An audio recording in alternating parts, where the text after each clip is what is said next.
नमस्कार। आज मैं फिर आपके सामने अपराध की एक और घटना लेकर आया हूं। जब मैं लखनऊ में तैनात था, उस समय मेरे संज्ञान में या मेरे जानकारी में या मेरे सामने या मेरे सुपरविजन में जो घटनाएं आई थीं, ये घटना भी उन्हीं में से एक है। वाकया है 24 मई 1999 का। मैं उस समय एसटीएफ में था, लेकिन हमारा दफ्तर यानी एसटीएफ का जो ऑफिस था वो महानगर में था, और यह घटना भी महानगर थाना क्षेत्र की ही है। रात का करीब वक्त था 2 बजे का, और वहां बड़ा मंगल का मेला शुरू हो चुका था। बड़ा मंगल के मेले के बारे में मैं आपको बता दूं कि ज्येष्ठ यानी मई जून ज्येष्ठ का जो पहला मंगल होता है उसे बड़ा मंगल कहते हैं, बुढ़वा मंगल भी कहते हैं, और उस दिन स्थानीय अवकाश होता है। अलीगंज में एक हनुमान जी का बड़ा मंदिर है, बड़े हनुमान जी का मंदिर कहते हैं। मंगल के दिन लोग वहां दर्शन करते हैं, उसके बाद काफी बड़ा सा मेला होता है, और उसके बाद 12 बजे के बाद ही प्रसाद के पंडाल, बड़े बड़े भंडारों के पंडाल खुल जाते हैं, जहां लोग प्रसाद ग्रहण करके और अपने घर को चले जाते हैं। इसका इतना विस्तृत रूप होता है कि बड़ा मंगल शुरू होने के पहले मंदिर की तरफ जाने वाली सभी सड़कों की पानी से धुलाई होती है। गर्मी का दिन होता है, उसको ठंडा किया जाता है, क्योंकि लोग वहां पर लेट कर आते हैं। आसपास के कई जिलों के, सीतापुर, हरदोई, लखीमपुर खीरी, उन्नाव, बाराबंकी, एक एक परिवार में एक आदमी, जिनकी कहते हैं जिन्होंने कोई मानता मान रखी है, वो पेट के बल लेट जाते हैं, हाथ में एक कंकड़ रखते हैं, आगे हाथ को पूरा फैला के फुल स्ट्रेच में उसमें कंकड़ को उंगली से दबाते हैं, फिर उठ के खड़े होते हैं, फिर वो कंकड़ जहाँ रखा रहता है वहाँ पर पैर की एक उंगली रखते हैं, फिर कंकड़ को उठाते हैं, फिर आगे बढ़ते हैं। इस तरह से वो किलोमीटर, 2 किलोमीटर, 4 किलोमीटर, जितनी जिसकी मान्यता होती है, इस तरह से पेट के बल चलते हुए वो पहुँचते हैं मंदिर में, जहाँ वो दर्शन करते हैं। उस दिन लखनऊ के सारे मंदिरों में सजावट होती है, और लखनऊ के हर चौराहे, हर कॉलोनी, हर मोड़ पर प्रसाद के पंडाल लगाए जाते हैं। ज्येष्ठ के हर मंगलवार को लखनऊ में करीब करीब 5000 के आसपास ऐसे प्रसाद के पंडाल लगाए जाते हैं। बड़ा विचित्र सा लगता है, या बड़ा अजीब व गरीब ये मेला है, या वहाँ की मान्यता है। 5000 से ज़्यादा ये प्रसाद के पंडाल लगाए जाते हैं, जहाँ पर ताज़ा बना हुआ प्रसाद लोगों को दिया जाता है। लोग लाइन लगाकर लेते हैं, और ये रात में 12 बजे से शुरू हो जाता है। जिस दिन जब से मंगल लगेगा, तब से ये प्रसाद का बंटना शुरू होगा। शुरुआत में 95 में जब मैं लखनऊ आया था, तब ये प्रसाद ज़्यादातर पूड़ी, ताज़ी पूड़ी बनाते हैं, और सब्जी, कद्दू की सब्जी और कुमड़े की सब्जी जिसे कहते हैं, कुमड़े की सब्जी और पूड़ी ये बनाई जाती थी, और रात भर से बनाते थे। बहुत बड़ी मात्रा में लोग बनाते थे, जो प्रसाद बांटते हैं, जो पंडाल लगाते हैं। लेकिन इसका स्वरूप भी अब थोड़ा थोड़ा बदल गया है। पिछले 5 सालों में नए शहर में, जैसे गोमती नगर, इंदिरा नगर, विकास नगर, महानगर, इन सब जगह इलाकों में अब जहाँ बड़ी बड़ी colonies, multi storeys buildings develop हो गई हैं, वहाँ पर जब ये पंडाल लगते हैं, तो आजकल इनमें छोले भटूरे, खीर, पुलाव, आइसक्रीम, ये सब चीज़ें भी मुफ्त में बांटी जाती हैं, श्रद्धालुओं को दी जाती हैं। और दिन भर क्या अमीर क्या गरीब, सब लोग लाइन में लगकर ये प्रसाद लेते हैं। बड़ी बड़ी गाड़ियों से लोग आते हैं, खड़े होते हैं, परिवार सहित बाहर निकलते हैं, लाइन में लग के ये प्रसाद लेते हैं। और साथ ही साथ बहुत गरीब, गरीबों में गरीब, ये लोग भी अपने परिवार के साथ उसी लाइन में लग के प्रसाद लेते हैं। मैं भी जब से लखनऊ गया और जब लखनऊ में रहता हूँ और ये 4-5 मंगल जब पड़ते हैं ज्येष्ठ के, मैं भी जहाँ कहीं रहता हूँ लौटते समय या मैं परिवार के साथ जाता हूँ, मैं मेरे बच्चे जब छोटे थे तो बड़े they are very fond of भंडारा का प्रसाद, वो भी बड़े मंगल का। और इस एक महीने में जो भी कभी कभी 4 मंगलवार पड़ते हैं, कभी कभी 5 पड़ते हैं, लखनऊ में कोई भी व्यक्ति भूखा नहीं रहता, क्योंकि हर चौराहे, हर गली, हर मोड़, हर मोहल्ले लोग साल भर इसकी मानता मानते हैं कि सफला हो जाएगा तो मैं एक भंडारा करूंगा जेठ में मंगलवार के दिन। तो वो पूरा अपना सामान इकट्ठा करके और बनवाते हैं, लोग उसे खाते हैं। कोई ऐसा सरकारी विभाग नहीं है, इंदिरा भवन, शक्ति भवन, जवाहर भवन, इनकम टैक्स ऑफिस, जितने बड़े बड़े ऑफिस हैं, इनके कर्मचारी भी इस ज्येष्ठ के किसी न किसी मंगलवार को अपना पंडाल लगाते हैं और वहाँ पर मुफ्त प्रसाद तो मुफ्त होता ही है, प्रसाद वहाँ पर बनवाते हैं और बांटते हैं। मेरा बताने का मकसद सिर्फ ये है कि इन 4 मंगलवार में या इन ज्येष्ठ में लखनऊ के आसपास के सभी जनपदों जिनका नाम मैंने अभी लिया, उसमें मजदूर वर्ग के लोग, भिखारी लोग, अत्यंत गरीबों में गरीब लोग अपने पूरे परिवार के साथ मंगलवार के एक दिन पहले ही आकर डट जाते हैं। 12 बजे के बाद अलीगंज में मंदिर के दर्शन करते हैं और उसके बाद उन्हें जहाँ जहाँ भंडारा दिखाई देता है वहाँ जाते हैं और प्रसाद लेते हैं। प्रसाद में जहाँ जहाँ पूड़ी और सब्जी मिलती है ये वहाँ जाते हैं। जब 1-2 दिन के खाने का इनके पास पर्याप्त पूड़ी सब्जी हो जाती है तो ये सिर्फ पूड़ी लेते हैं, सब्जी के लिए मना कर देते हैं। पूरा परिवार, जैसे 6 लोगों का परिवार है, 7 लोगों का परिवार है, अलग अलग पंडालों में जाके दिन भर सिर्फ पूड़ियाँ इकट्ठा करते हैं। मुझे इसकी पहले जानकारी नहीं थी, लेकिन जब मैं शुरू में लखनऊ आया, सीओ महानगर मेरी पोस्टिंग हुई, तो बड़े मंगल पे मैंने देखा कि इस तरह से लोग, बहुत बड़ी संख्या में लोग, जो अमीर से अमीर हैं, जो गरीब से गरीब हैं, सब लाइन में लग के लेते हैं।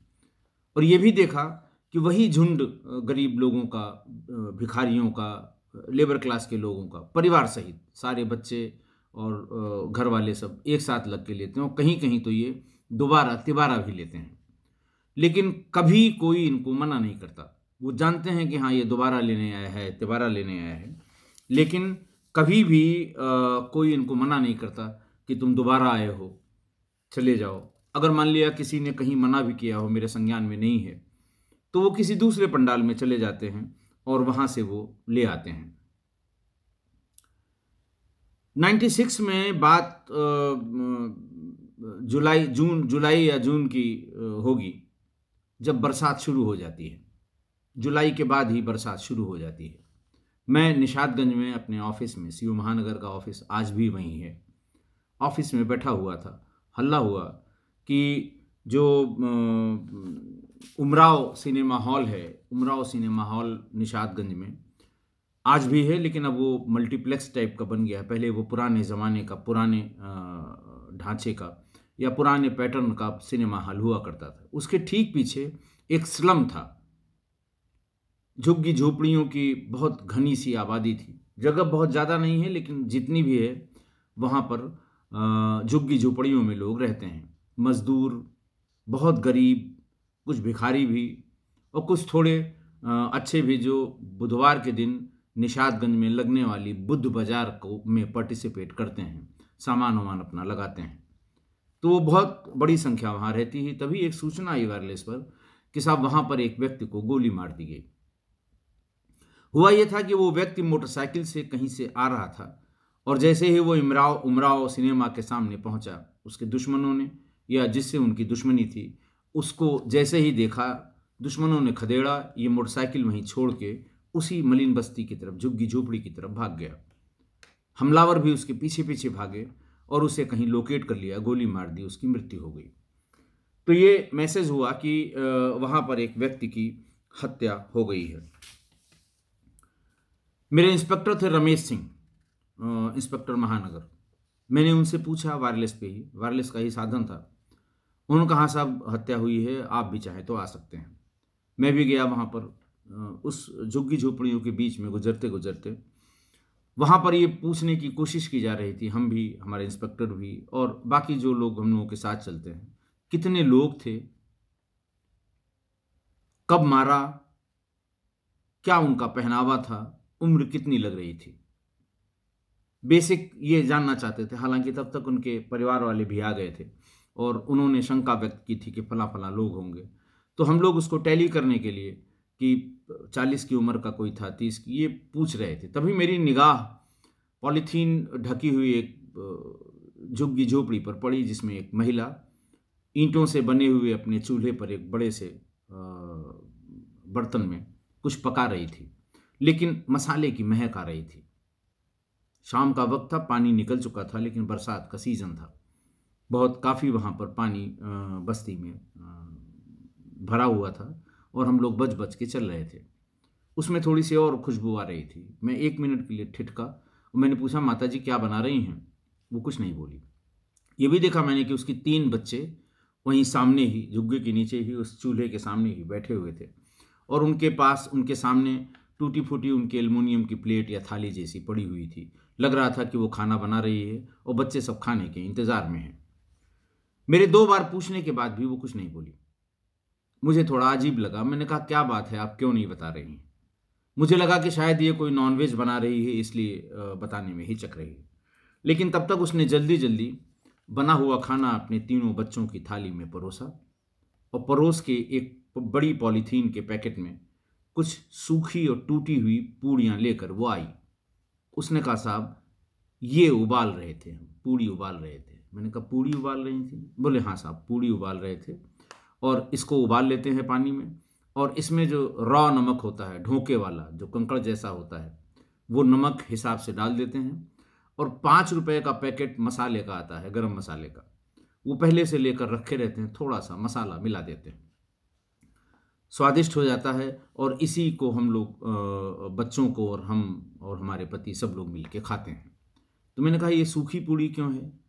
तब उसने बताया कि साहब जब मंगल, जेठ का मंगल आता है, बड़ा मंगल जब आता है, तो चारों मंगल में हम लोग पूरा परिवार मिलके पूड़ी को इकट्ठा करते हैं।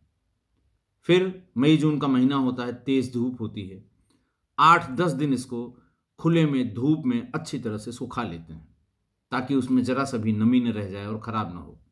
सूखने के बाद उसके छोटे छोटे टुकड़े कर लेते हैं और फिर उन टुकड़ों को पॉलीथीन में अच्छे से लपेट के रख लेते हैं।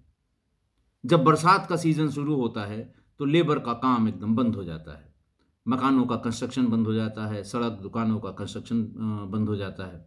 हम लोगों को पेट पालने के लिए कहीं कोई रोजी रोजगार नहीं होता। ऐसे में हम लोगों के पास ये खाना रहता है और जब तक बरसात रहेगी, चाहे 1 महीने रहे, चाहे 1.5 महीने रहे या 2 महीने रहे, हम लोग इसी को सादे पानी में उबाल कर, नमक डालकर, थोड़ा मसाला डालकर दोनों टाइम भरपेट भोजन कर लेते हैं।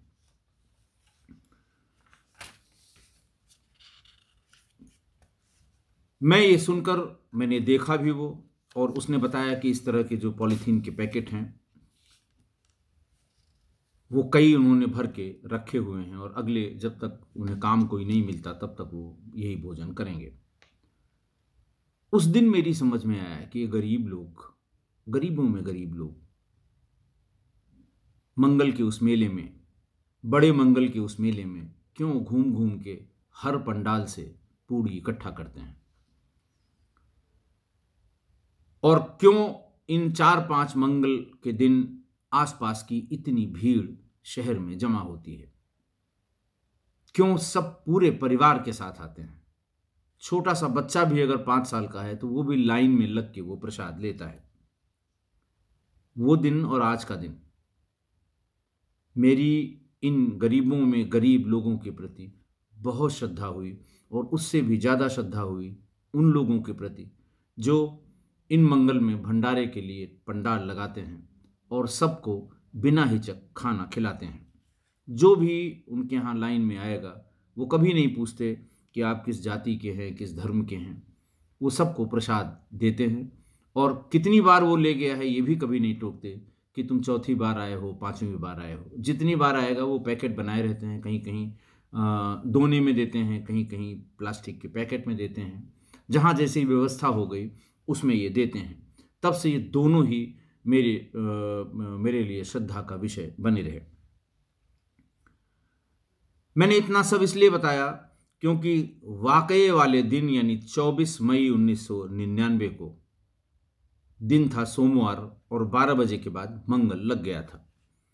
इसी तरह का एक परिवार थाना गुड़म्मा, जो हनुमान मंदिर से काफ़ी दूर है, वहाँ के गांव पलका से जो परिवार के मालिक थे रंजीत महावत, वो गरीब लोग थे, बहुत गरीब लोग थे।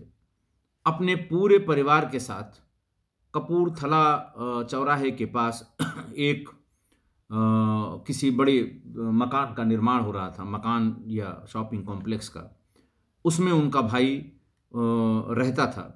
उसके पास लाके शाम को ही सब लोग इकट्ठा हो गए। भाई ने अपना जो कुछ भी उनका आवा भगत कर सकती थी किया और फिर सभी जाके वहाँ मंदिर में लाइन में लग गए।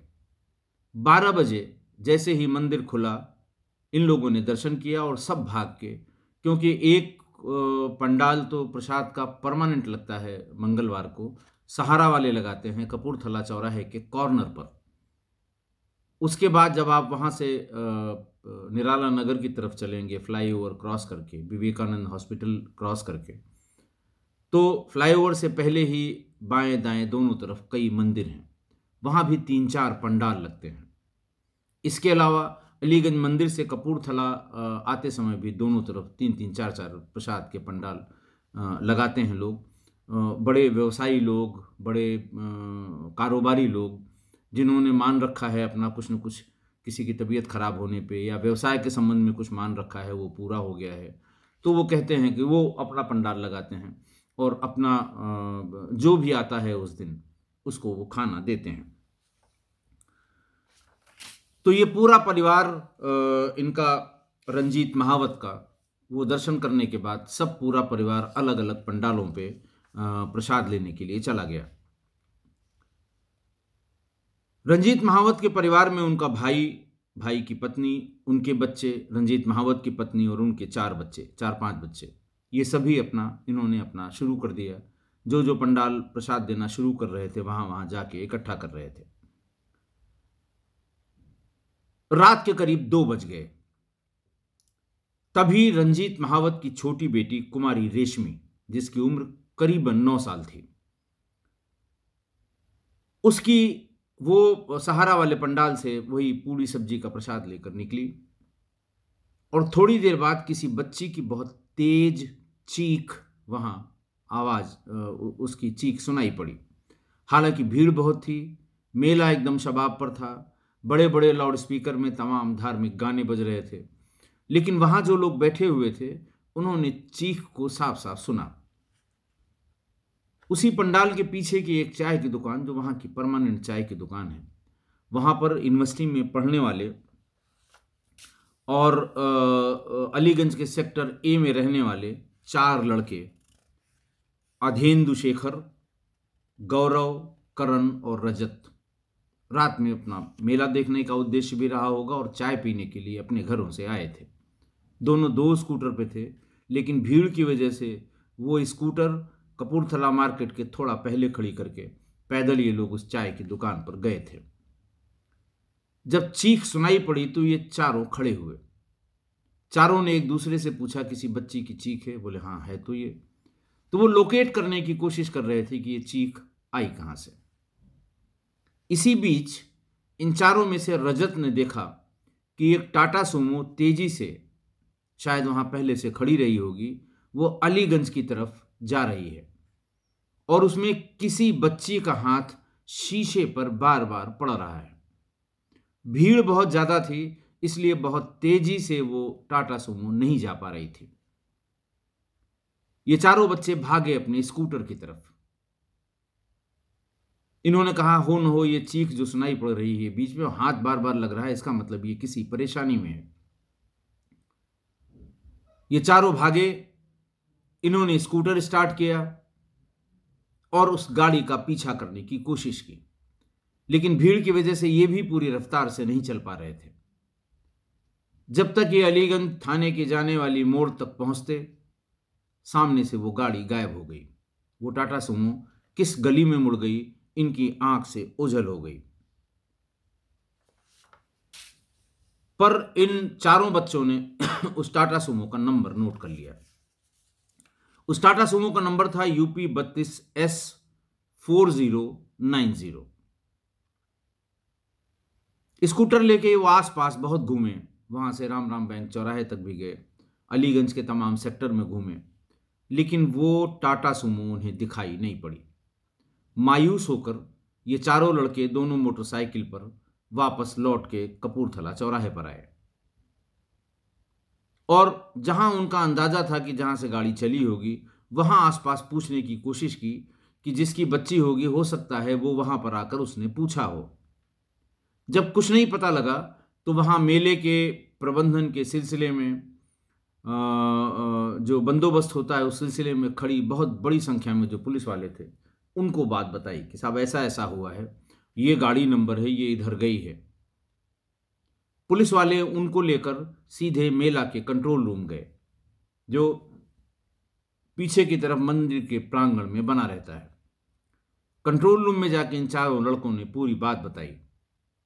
कंट्रोल रूम में जो भी प्रभारी थे, उनको बात समझ में आ गई। उन्होंने फौरन वायरलेस पर यह संदेश भेजा कि Tata Sumo number UP 32S4090 अगर किसी को कहीं मिलती है तो इसको फौरन रोक के और मेला कंट्रोल को अवगत कराया जाए। मेले में ही वहीं आसपास कहीं उस समय जो महानगर SP ट्रांसगोमती के कार्य क्षेत्र में रहता है, तो SP ट्रांसगोमती उस समय थे श्री JK शाही, बहुत नामचीन अधिकारी, लखनऊ पुलिस में बहुत दिनों तक रहे, काफ़ी उनका नाम था, मुझसे सीनियर थे और अब वो भी कोई 2-3 साल पहले ही रिटायर हो चुके थे। जब उन्होंने ये मैसेज अपने वायरलेस सेट पे सुना गाड़ी के, तो उन्होंने कंट्रोल से पूछा कि क्या बात है, क्यों इस गाड़ी की तलाश हो रही है।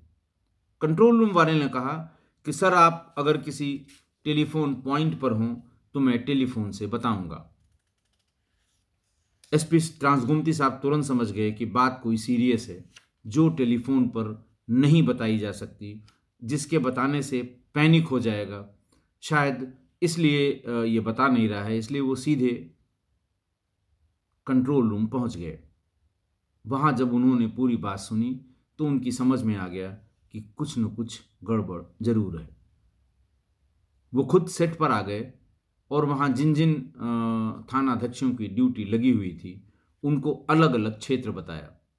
किसी को कहा कि आप राम राम बैंक चौराहे तक जाइए, किसी को कहा कि आप वहाँ से इंजीनियरिंग कॉलेज चौराहे तक जाइए, किसी को कहा कि आप वहाँ से रैदास मंदिर क्रॉसिंग तक जाइए थाने के सामने से। सबको बताया है, लेकिन ये गाड़ी बाहर नहीं निकलनी चाहिए। इस गाड़ी को ढूंढिए, मैं सेट पर हूँ, जिसको भी ये गाड़ी मिल जाती है फौरन मुझे बताए। तो लोगों की भी समझ में आ गया कि SP साहब जब खुद वायरलेस पे कह रहे हैं तो कुछ बात सीरियस जरूर होगी। सारे थानाध्यक्ष जो जो वहाँ आउटर पेरीफेरी में थे, जिनके पास गाड़ियाँ थीं, वो गाड़ी लेकर जो SP ट्रांसगोमती ने बताया था उस दिशा में अपना काम उन्होंने शुरू कर दिया। 2 बजे की इस घटना में धीरे धीरे 4 बज गए। तभी अचानक किसी थानाध्यक्ष की मोबाइल से ये सूचना आई कि सर आ जाइए, गाड़ी यहीं खड़ी है। SP ट्रांसगोमती भी भागे, बाकी सब लोग भागे तो अलीगंज के सेक्टर B में मकान नंबर C69 यानी C69 के पास 2 मकानों के बीच जो जगह होती है, वहां अंधेरे में ये गाड़ी खड़ी थी। पुलिस वालों ने घेरा, ऐसा न हो कि हम कच्चा हाथ रखें, जो कोई हो इसमें से निकल कर भाग जाए। SP ट्रांसगोमती साहब के भी आने का इंतजार किया गया। पास में ही थे, 10 मिनट में वो भी आ गए। पीछे दरवाजे को खोला गया। उसमें एक व्यक्ति शराब के नशे में धुत और अर्धनग्न, और एक बच्ची उम्र लगभग 9 साल, जिसके शरीर पर कोई कपड़ा नहीं था, लगभग बेहोश हो चुकी थी। महिला कांस्टेबल्स को बुलाया गया कि इसको जल्दी से मेडिकल एड पहुंचाना आवश्यक है। महिला कांस्टेबल्स ने उसके चेहरे पे थोड़ा पानी फेंक के उसे होश में लाने की कोशिश की। वो होश में आ गई। उसके कपड़े उसी टाटा सूमो में थे। सारे कपड़े पहना के फौरन उसको महानगर का जो गवर्नमेंट हॉस्पिटल है, CHC है, वहां उसे ले जाया गया।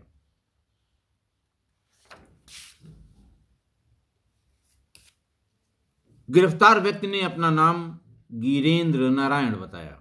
मेरा नाम गिरेंद्र नारायण है। पुलिस ने सड़क पर ही उसे श्रेणीबद्ध पूछताछ शुरू कर दी। वैसे शराब के नशे में रहने वाले व्यक्ति की 99% श्रेणीबद्ध पूछताछ नहीं की जाती, इसलिए कि उसमें बहुत रिस्क इन्वॉल्व है। नशे में है, कहीं इधर उधर कुछ हो गया तो लेने के देने पड़ जाते हैं। लेकिन उसके कृत्य को अपनी आंखों के सामने देखकर पुलिस वाले भी अपने को नहीं रोक पाए, और जैसे ही शुरुआत हुई श्रेणीबद्ध की, वैसे ही उस व्यक्ति का नशा काफूर हो गया। ज्यादा शराब के नशे में था।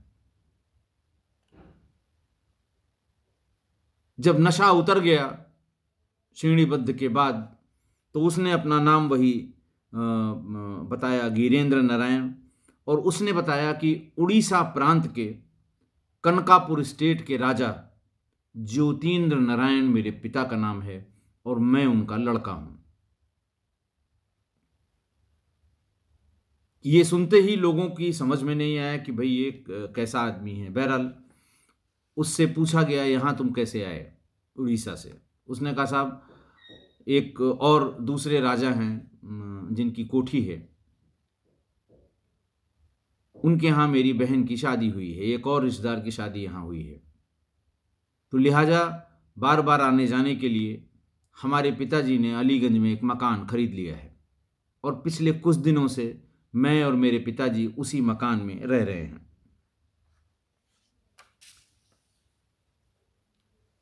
गिरेंद्र को गिरफ्तार किया गया। बच्ची के पिता, उन्होंने FIR लिखाई, बलात्कार की FIR लिखी गई 376 IPC की, और गिरेंद्र को गिरफ्तार करके जेल भेज दिया गया। आज की घटना,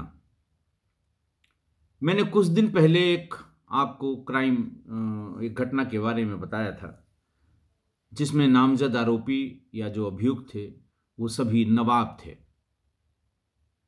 और मैंने ये लिखा था कि नवाबों का कहर। उस दिन की टिप्पणियों में आप देखिएगा, किसी ने लिखा था कि साहब आप सभी नवाबों को ऐसा नहीं कह सकते। नाम भी लिखा कि फला फला नवाब, आज भी उनके कितना नाम है उनका। आज का भी किस्सा वैसे ही है। मैं सभी राजाओं के लिए नहीं कह रहा हूं, लेकिन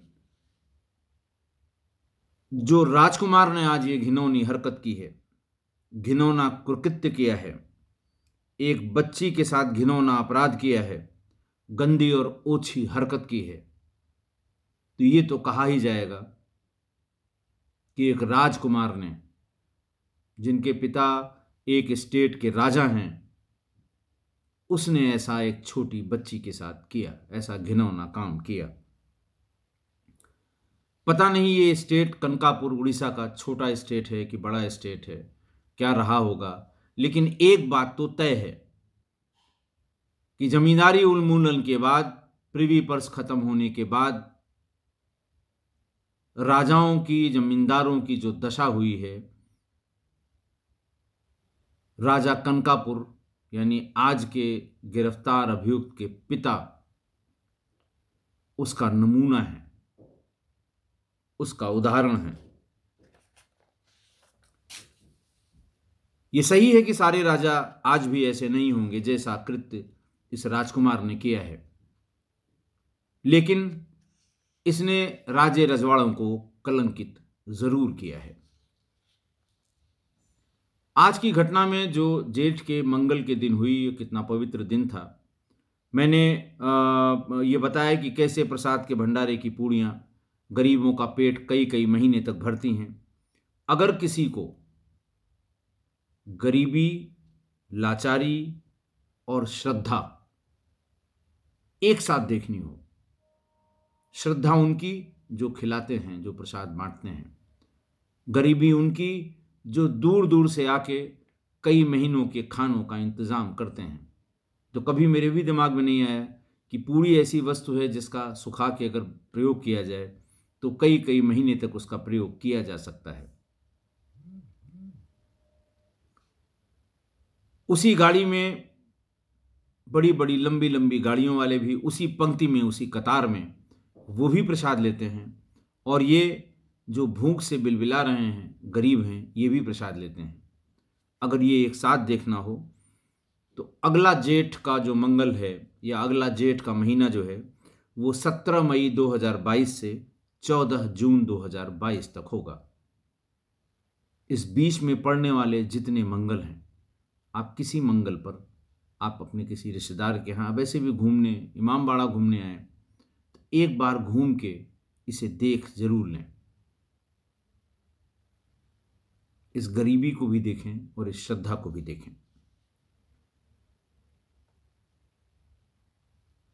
गरीब की गरीबी, गरीबी ही उसका धर्म है, उसका न कोई अलग उसकी जाति होती है, न धर्म होती है। लखनऊ का चाहे हिंदू हो चाहे मुसलमान है, अगर वो गरीब है तो उसी लाइन में लगता है, और मजाल है कि कोई भंडारे वाला किसी को मना कर दे कि नहीं, हम आपको नहीं देंगे। जो भी लाइन में आएगा प्रसाद उसको दिया जाएगा। न उससे उसके धर्म के बारे में पूछा जाता है, न जाति के बारे में पूछा जाता है। बड़ा और छोटा तो देखने में ही पता लग जाएगा, सब एक लाइन में लग के प्रसाद लेते हैं। पर इस भीड़ में, इस तरह के मेलों में अपने बच्चे बच्चियों का पूरा ध्यान रखें। आज अगर उस बच्ची के साथ उसके घर का कोई भी मौजूद होता तो ये घटना शायद न होती। इसीलिए भीड़ भाड़ में और बच्चे और बच्चियों का खासकर बहुत ध्यान रखें। ये मत सोचें कि छोटी है, क्योंकि राजकुमार गिरेंद्र जैसे भेड़िए ऐसी भीड़ में जाने कितने होंगे। इसलिए भीड़ भाड़ वाले स्थान, मेले, नुमाइश, बाजार, इन सब में अपनी बच्चियों को, अपने कलेजे के टुकड़े को अपने साथ रखें और उनका ख्याल रखें। आशा है आप मेरी बात से सहमत होंगे। आज के लिए बस इतना ही। बहुत बहुत धन्यवाद। एक और अपने किस्सा गोई परिवार के तमाम लोग उड़ीसा से हैं, तो ये कनकापुर कहाँ है, उसके राजा अब क्या कर रहे हैं, और ये राजकुमार इनका क्या हुआ, ये ज़रूर बताइएगा कमेंट में। मैं इंतज़ार करूँगा।